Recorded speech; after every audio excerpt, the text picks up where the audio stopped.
World leaders opened pivotal climate talks in Paris on Monday, saying the stakes are too high to end the talks without achieving a binding agreement to help slow the pace of global climate change. A political moment like this may not come again, UN Secretary-General Ban Ki-moon told leaders gathered for the conference. We have never faced such a test. But neither have we encountered such great opportunity.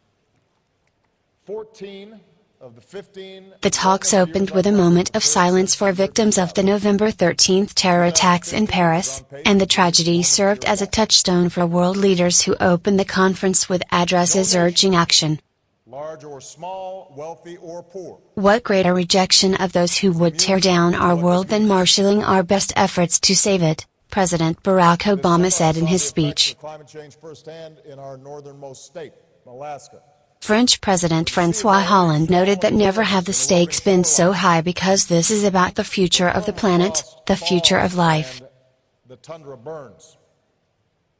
And yet 2 weeks ago, here in Paris itself, a group of fanatics was sowing the seeds of death in the streets, he said. Leaders of 150 nations, along with 40,000 delegates from 195 countries, are attending the conference, called 21 Colombian pesos. COP stands for Conference of Parties, an annual forum to try to tackle climate change on a global political level. The leaders have one mission: agree on legally binding reductions in greenhouse gas emissions meant to hold global average temperatures short of a 2 degrees Celsius increase over pre-industrial global temperatures. On Monday, the leaders of the main players necessary to achieve the ambitious goal, China and the United States, sat down together at the 21 Colombian pesos. They are the largest producers of greenhouse gases.